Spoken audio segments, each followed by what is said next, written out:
Ele foi o candidato do presidente Jair Bolsonaro nas eleições municipais do ano passado em Mogi das Cruzes. Com apenas 25 anos, concorreu à prefeitura sendo o mais jovem candidato ao comando da administração municipal em todos os tempos, obtendo 19 mil votos ou 10% dos votos válidos. Sua página de política e humor, o Jacaré de Tanga, atrai mais de 2 milhões de pessoas entre os canais do YouTube, páginas do Facebook e Instagram. Para ele, colégio militar é a saída para a educação no Brasil. Nessa edição do Jornal Paulista, nós conversamos com o estudante de Direito Felipe Lintz.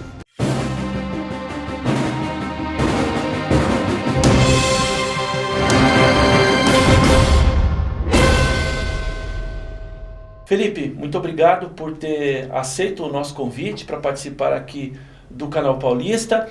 E nós trouxemos você aqui porque na semana passada o Supremo Tribunal Federal determinou a anulação das sentenças do ex-presidente Lula e nós ouvimos aqui o Rodrigo Valverde falando sobre a situação e nós queríamos trazer você aqui para falar sobre esse assunto e outros assuntos também, sua trajetória e tudo mais. Seja muito bem-vindo. E eu gostaria que você falasse um pouquinho rapidamente de você e aí eu já emendo essa pergunta sobre Lula e Bolsonaro. Maravilha, muito obrigado pela oportunidade de estar aqui participando dessa entrevista. É bacana a gente ter essa oportunidade de estar falando sobre a trajetória, né, da minha candidatura a prefeito, que eu participei aí no ano de 2020. Foi uma disputa bem acirrada, né? Nós presenciamos aí um cenário com grandes candidatos, inclusive nós tivemos, se não a maior, mas uma das maiores quantidades de concorrentes ao pleito à prefeitura de 2020. E o nosso principal embate foi com o PSDB, né, o Marcos Mello, que na minha visão fez uma gestão desastrosa. Realizei diversas denúncias de maneira única, inclusive ao Ministério Público do Estado de São Paulo, sobre supostos crimes de superfaturamento na área da saúde em meio à pandemia que nós estamos ainda vivenciando, fora também descasos nas outras áreas, como saneamento básico, segurança pública. E mostramos também, né, o que nós queríamos para a cidade. Fiz uma ferrenha defesa das escolas cívico-militares para o nosso município, que é algo que eu sigo brigando hoje ao lado do deputado estadual Tenente Coimbra, do PSL, que inclusive já conseguiu implementar 9 escolas nesse modelo no estado de São Paulo, e fora as outras grandes pautas que nós trouxemos para o nosso município. E marcamos história, né, porque eu fui o candidato a prefeito mais jovem da história da cidade, provavelmente um dos mais jovens também aí do estado de São Paulo, do Alto Tietê, e repito, sem estrutura, sem grandes equipamentos, sem fortuna, muito pelo contrário. Eu quero falar sobre a sua carreira política tão breve e já tão firme, né, com resultados muito interessantes e um futuro brilhante pela frente. Mas antes de nós entrarmos no âmbito local, eu quero falar com você sobre o macro. Você se apresentou como candidato do presidente Jair Bolsonaro aqui na prefeitura de Mogi. E, como eu disse, tivemos uma novidade, né, uma mudança muito firme no cenário político nacional, com a volta do presidente Lula como jogador, como player, como aquele que pode vir a ser o grande adversário do presidente atual, o presidente Jair Bolsonaro. Eu queria que você falasse o que você achou dessa decisão do Supremo, que daqui a 15 dias vai ser julgada em plenário. Essa decisão foi do ministro Fachin, e eu queria que você comentasse, queria saber a sua opinião sobre a decisão e como que você imagina que vai ficar esse cenário já para 2022, que me parece a eleição já começou. A eleição já começou e agora vai ficar ainda mais acirrada, mais emocionante para 2022. Provavelmente a gente vai ter um repeteco, né, do que nós tivemos em 2018, só que, como nós estávamos inclusive conversando nos bastidores, é uma disputa que vai ser ainda mais emocionante pelo fato de não existir o pódio, mas sim o próprio titular, né, o bandido mora, né. O poste que você está falando é o Haddad, que foi candidato em 2022. 2018. Em 2018. E em 2022 seria Lula contra Jair Bolsonaro. Essa polarização que foi muito intensa em 2018, deve se intensificar ainda mais em 2022. Me parece que é um cenário que tanto Jair Bolsonaro, o bolsonarismo, quanto Luiz Inácio Lula da Silva, o ex-presidente, e o petismo, querem. Você também vê assim? Esse é o cenário dos sonhos, tanto do PT quanto do bolsonarismo? Com certeza. Inclusive, o próprio presidente Bolsonaro falou que quer muito, né, que o Lula concorra à presidência em 2022, porque assim a gente vai ter a chance, a oportunidade de enterrar de vez o lulopetismo, que inclusive, até comentando um pouco sobre essa decisão do Supremo Tribunal Federal, do meu ponto de vista foi totalmente absurda, né, acaba gerando uma enorme insegurança jurídica no nosso país, a partir do momento que parece, né, temos a impressão de que a corrupção, né, de que o escárnio, o mau uso do dinheiro público parece ser aí algo extremamente natural, né? Parece que não tem problema, parece que tudo bem, parece que Lula roubou, não tem problema, vamos jogar ele para candidato à presidência em 2022. Bom, enfim, tem gente que grita que ele é inocente, né? Parece que o Supremo Tribunal Federal está validando essa teoria. Qual é a avaliação que você faz do governo Bolsonaro? Principalmente relacionado com a questão da pandemia. Nós temos, essa semana, saíram algumas pesquisas apontando que a rejeição ao presidente ultrapassou os 50%, principalmente daqueles que estão insatisfeitos com a condução do presidente na questão do combate à pandemia. Qual é a sua avaliação? Olha, a grande verdade, pelo menos do meu ponto de vista aqui, é a péssima influência que boa parte da imprensa brasileira acaba exercendo sobre a população, né? Nós temos aí o rádio e a televisão predominando, né, no acesso à informação que os brasileiros acabam tendo acesso. Então, consequentemente, a única teoria que se tem à disposição é de que o presidente Jair Bolsonaro é genocida, que ele é irresponsável, que ele não quer a vacina, que ele só fala de cloroquina, que ele não investe nos estados, que os municípios estão a Deus dará, e não é etc. assim? Só que não é assim.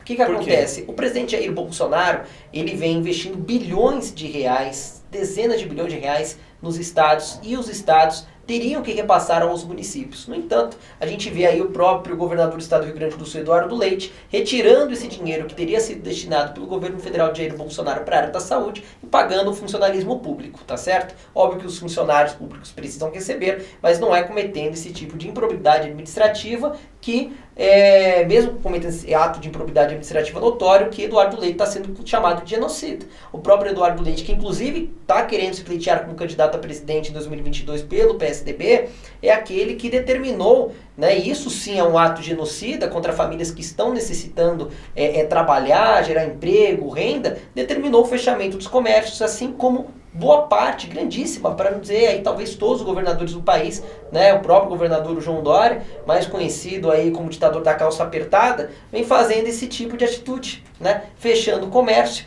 Inclusive, algo que me chamou muita atenção, Eduardo Leite resolveu, né, bloquear a compra de produtos considerados por ele como não essenciais.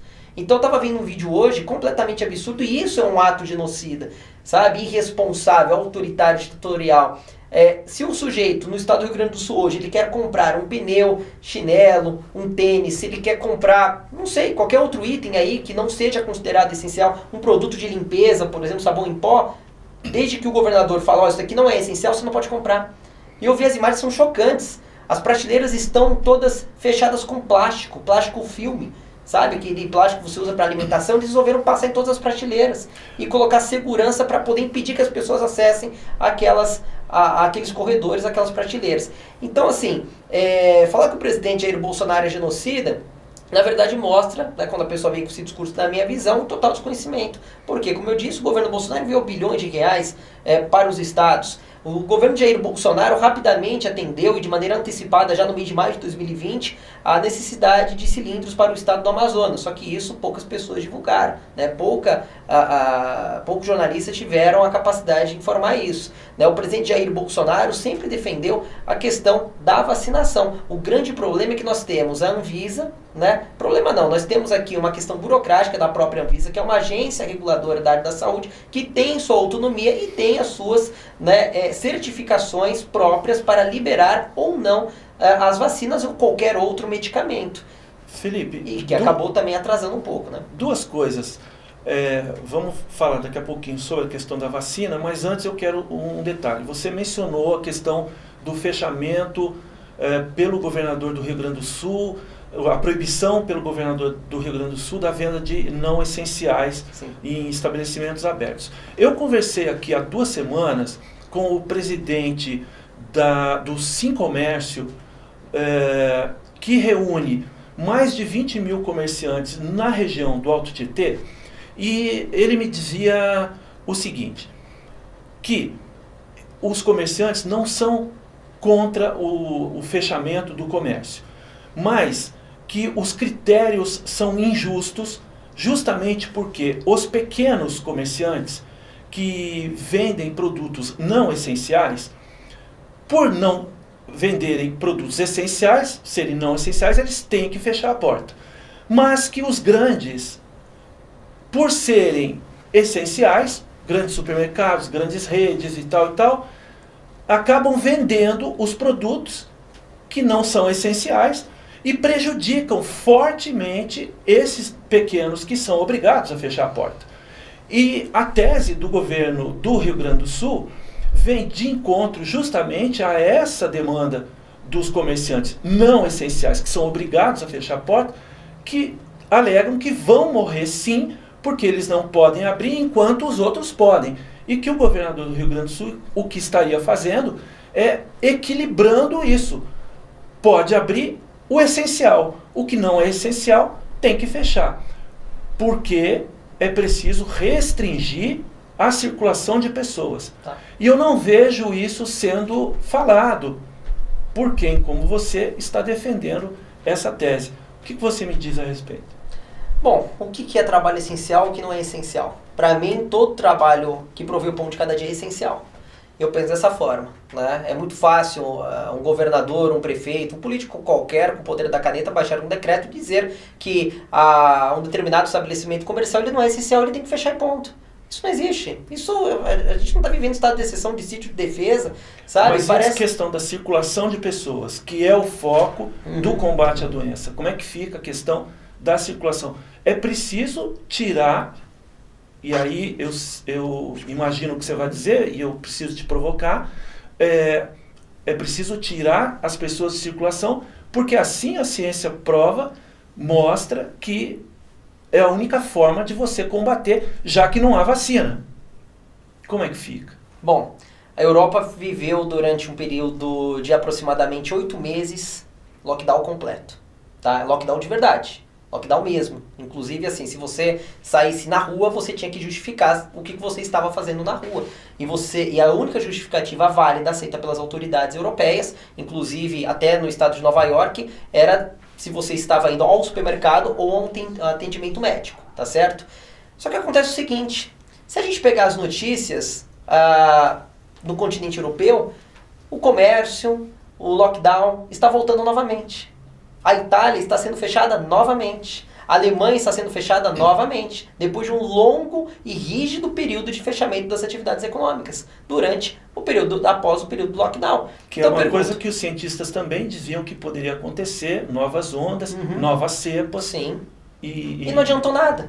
A Europa permaneceu fechada durante 8 meses. Mas vidas deixaram de ser perdidas, ou não? Não, o estado de Nova York, vou dar um exemplo prático aqui, o estado de Nova York, do governador democrata, portanto, à esquerda, né, faz um governo de esquerda, ferrenho crítico ao então presidente Donald Trump, resolveu, há cerca de 6 meses atrás, fazer um pesado lockdown, inclusive aos moldes do modelo europeu, que é o mesmo que eu acabei de citar aqui. Né? O que acabou acontecendo? Durante esse período em que a cidade de Nova York ficou extremamente fechada e que você só poderia sair para o mercado ou para o atendimento médico que você precisava comprovar, senão você sofria penalizações como a multa, ou às vezes até a prisão, se você resistisse, o governador Andrew Cuomo foi para as redes sociais, para as televisões norte-americanas e para todo mundo de maneira melancólica. Disse o seguinte, de que o lockdown não teve nenhuma eficácia. De cada 10 pessoas que estavam em suas casas, de 6 a 7 pegaram o Covid. Então eu pergunto, o que adiantou? não adiantou absolutamente nada, porque o vírus ele está em circulação, está entre as pessoas, ele está no contato, é um vírus. O próprio nome diz, algo viral, viralizado, que se contamina de pessoa para pessoa de maneira muito rápida, né? Então, assim, o lockdown, não existe nenhuma comprovação, pode existir comprovação científica, pode existir comprovação, seja de qualquer, a partir de qualquer tese, de qualquer fundamento que o cientista opte por utilizar para embasar, né, os seus argumentos. Mas se a gente pega a realidade prática, você vê que, inclusive, o número de mortos infectados aqui no Brasil durante o ápice do isolamento social, tá certo? Você pega aqui, a nível Brasil, nível Estado de São Paulo, o número de mortos infectados só aumentou, a curva ela não desceu. E Mas você acha que houve um lockdown real?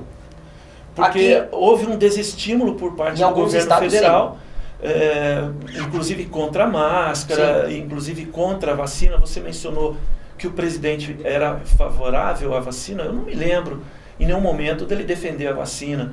Muito pelo contrário, eu me lembro de ele desestimular a vacina, dizendo que ele não ia tomar, dizendo que quem ia tomar ia virar jacaré. Eu não vejo defesa da vacina aí, em nenhum momento, eu não vi.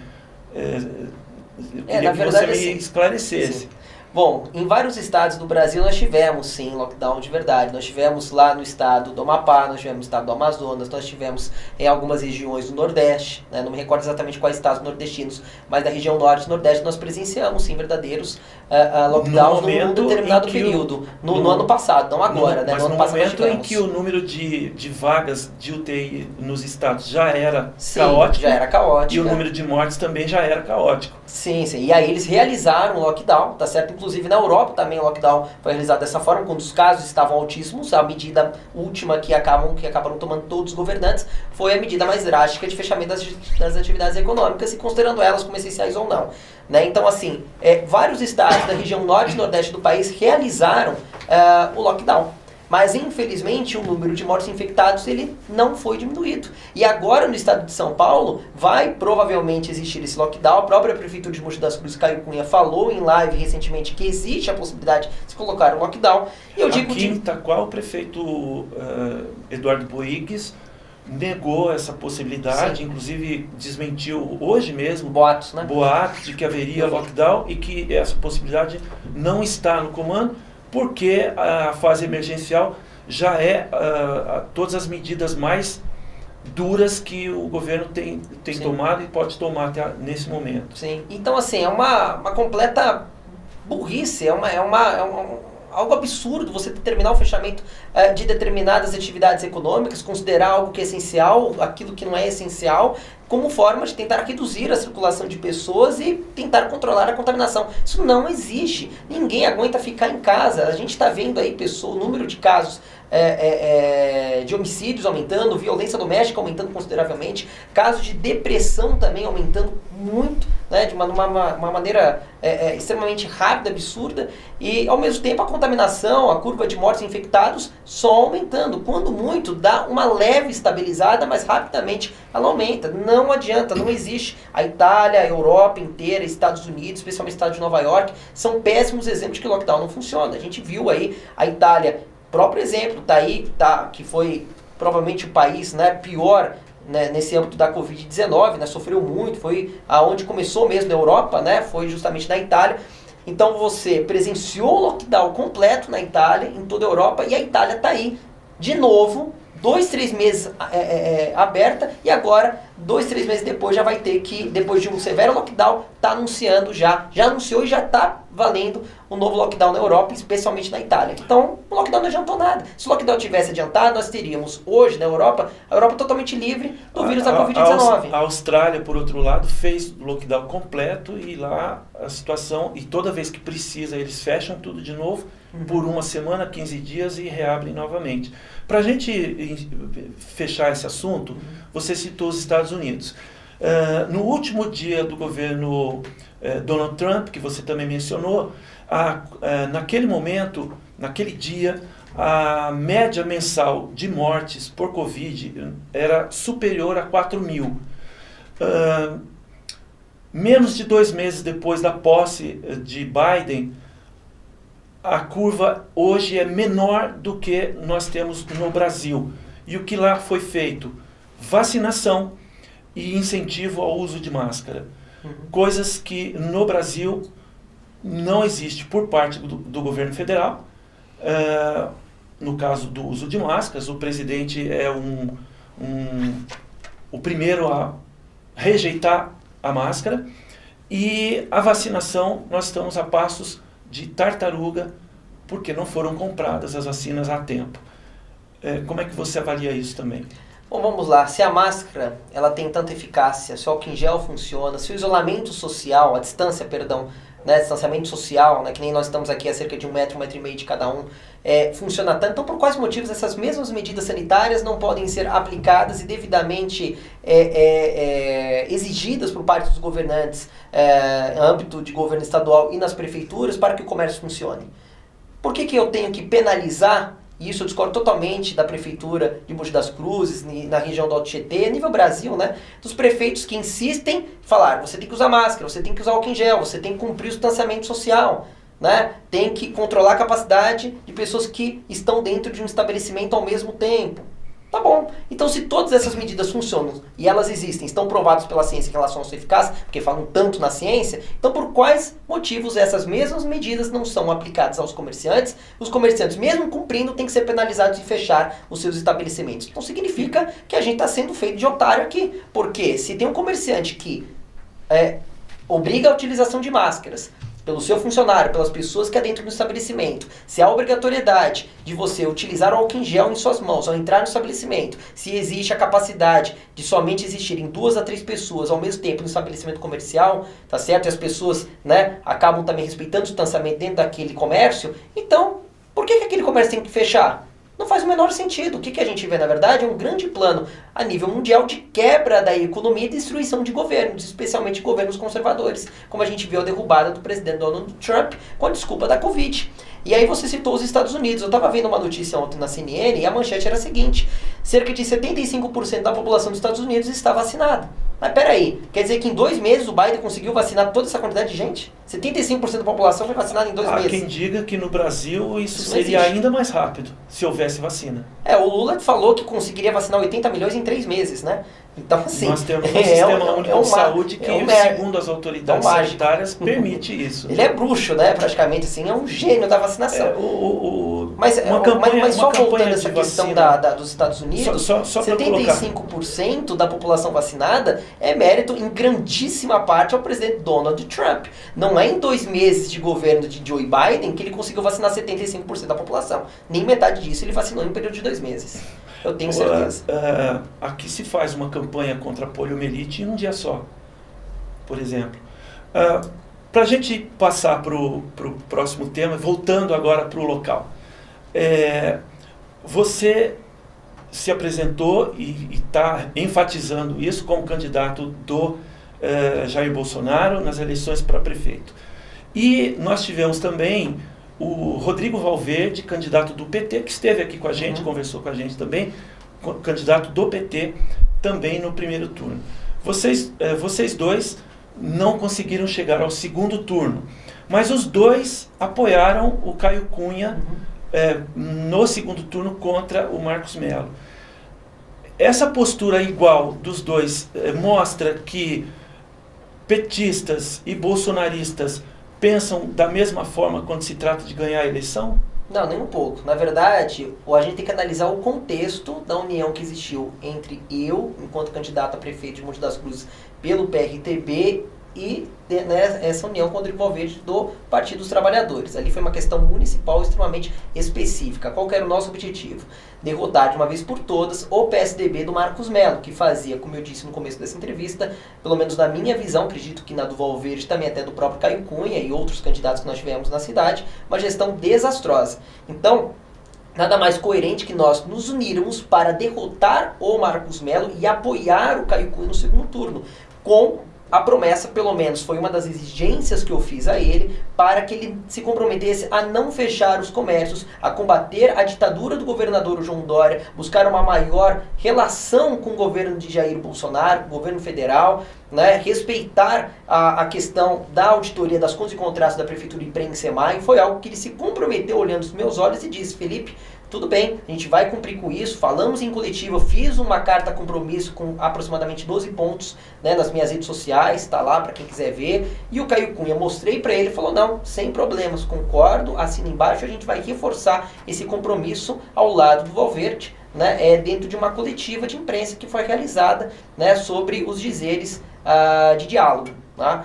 Então, para deixar bem claro, esse apoio que eu e o Rodrigo Valverde fizemos, né, essa união foi especificamente por uma questão municipal, mas longe, né, de afirmar aqui que direita e esquerda, que seja bolsonarista e petista, vamos colocar assim, fazem política da mesma forma ou pensam da mesma forma. E esse tipo de afirmação não faz o menor sentido, até porque nós da direita, bolsonaristas, vamos assim dizer, nós não temos políticos de estimação e muito menos colocamos um bandido no pedestal.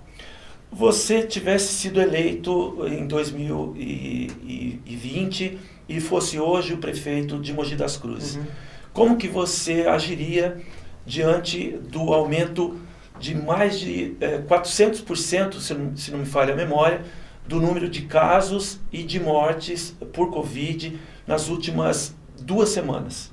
A partir do dia 1º de janeiro de 2021, já teria iniciado a ordem para a construção de um hospital de campanha com pelo menos 70% de leitos de UTI.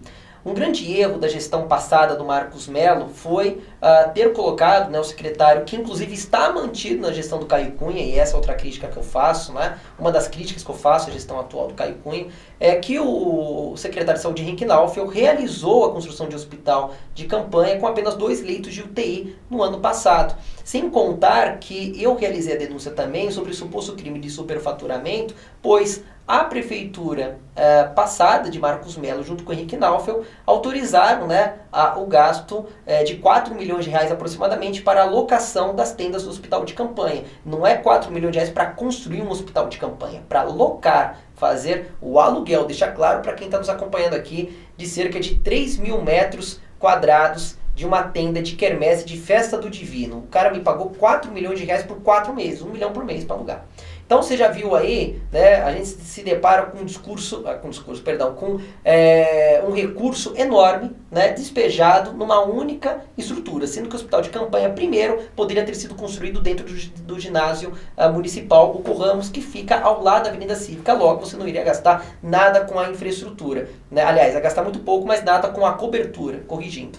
Então, se eu fosse prefeito eleito, desde o dia 1º de janeiro de 2021, nós já teríamos iniciado a construção desse hospital de campanha imediatamente, com adequação de leitos de UTI, pelo menos 70%. Porque o que falta hoje, em Mogi das Cruzes, em Itaquá, Poá, Ferraz, no Brasil inteiro, no mundo, são leitos de UTI. E não é de hoje que faltam, porque essa crise na saúde sempre existiu. A Covid só veio para, mais uma vez, reforçar. Outra coisa, em nenhum momento eu iria autorizar baixar decreto fechando o comércio. O que eu iria fazer é obrigatoriedade das medidas sanitárias que deveriam ser seguidas. Como eu disse, fiscalização por parte da Guarda Municipal e de agentes de postura para o cumprimento da utilização de máscaras pelas pessoas nas ruas, ao mesmo tempo pelos comerciantes, utilização, disponibilização do álcool em gel, o limite de capacidade dessas pessoas, tá certo? E inclusive horários diferenciados para pessoas do grupo de risco frequentarem os comércios, que é o que acontece nos grandes supermercados, né? Então veja, basta com que nós tivéssemos, né,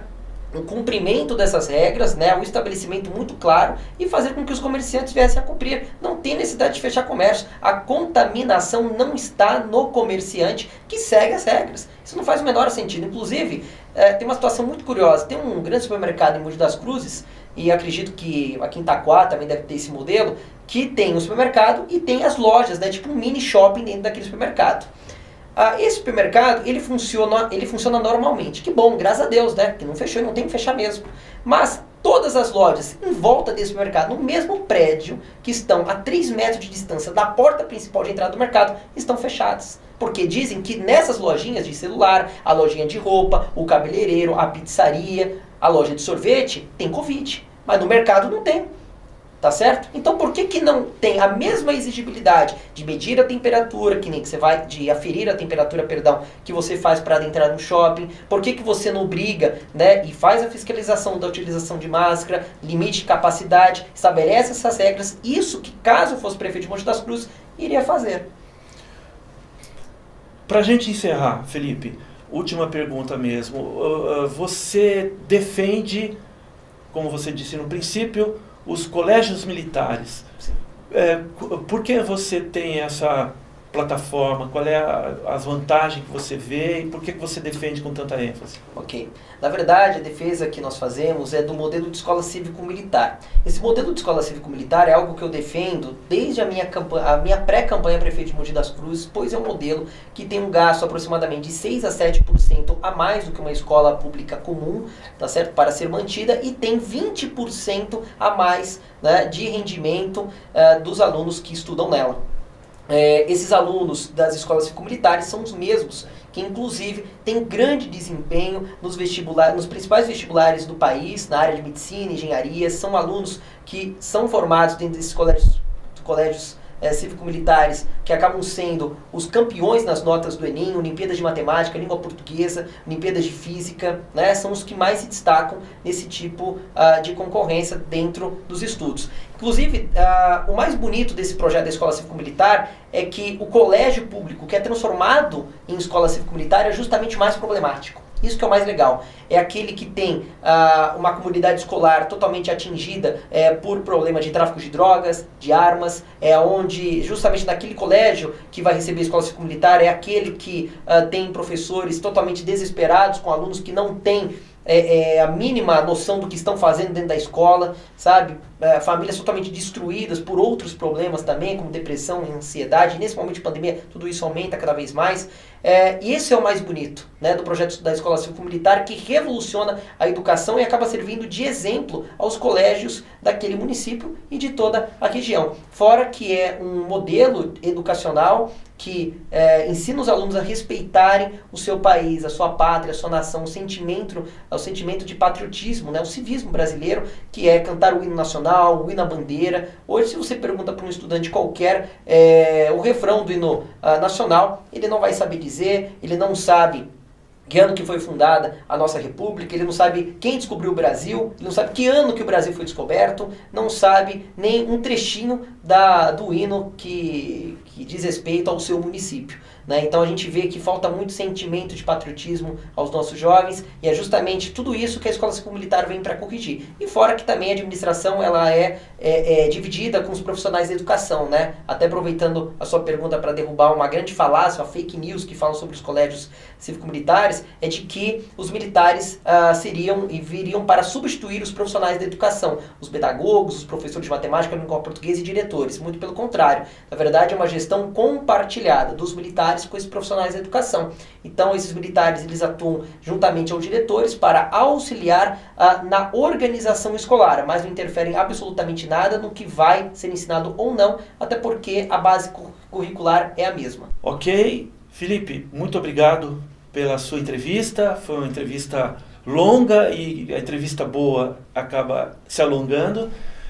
Você volte mais vezes, nós vamos conversar outras vezes aqui no Canal Paulista. Se você quiser, o espaço está aberto. Eu conversei aqui com o Felipe Lins. Nós encerramos esta edição do Jornal Paulista com uma nota triste. Faleceu na manhã desta quinta-feira o senador por São Paulo, Major Olímpio. O parlamentar estava internado desde o dia 2 de março e não resistiu à Covid-19. Ele deixa a esposa e 2 filhos. Ex-instrutor de tiro e ex-policial militar de São Paulo, Major Olímpio foi deputado federal e estadual antes de ser senador. O Jornal Paulista volta amanhã. Até lá!